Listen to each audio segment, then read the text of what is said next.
సూర్య గారి యాక్టింగ్ ఎలా అనిపించింది అండి?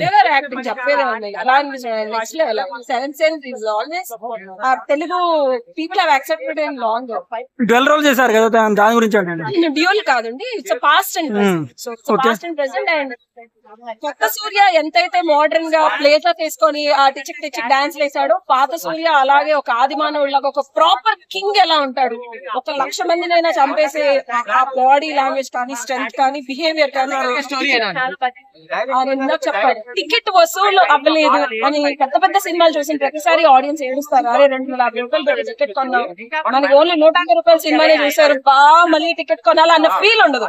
250 రూపాయల టికెట్ కి 500 రూపాయలు ఎంటర్టైన్మెంట్ వస్తుంది. బాబీ డియోల్ ఇస్ లైక్, ఆయన మళ్ళీ నేను టీనేజ్ లో ఉన్నప్పుడు Bobby Deol was entered as a hero. ఆయనకు అప్పుడు రావాల్సిన బ్రేక్ నాకు తెలిసి ఒక ఏజ్ తర్వాత వస్తుంది అంటారు చూసారా.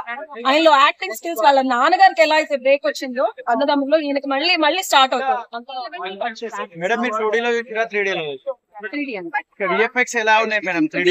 అది మనం 100% మాట్లాడుకోవాలి. 1, 2, 3 చేయడానికి మన ఇండియన్ ఫిలిం వాళ్ళు చాలా బడ్జెట్ అయిపోతున్నారు. అసలు విఎఫ్ఎక్స్ నెక్స్ట్ లెవెల్. నేను మళ్ళీ చూస్తాను ఇంకొకసారి 4Dలో. నిజంగా మనం వాటర్ లో దూకేసామా, నిజంగా మనల్ని ఆ క్రొకడైల్ వచ్చి తినేస్తుందా, మనమే చంపేసామా, రక్తం మన మీద పడుతుందా.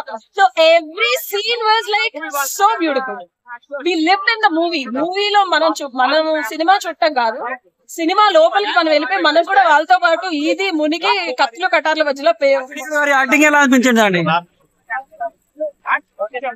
దాని వల్ల మళ్ళీ 250 వినిపిస్తుంది. పర్లేదు, టికెట్ కొనుక్కోవచ్చు. ఆయన ఎంట్రీ అలా ఉంది. సో ఆయన ఎంట్రీ టికెట్ కొనిచ్చేలాగా ఉంది. ఈసారి చాలా జాగ్రత్త పడి పార్ట్ 2 ఎండింగ్ బాగా చేస్తారు.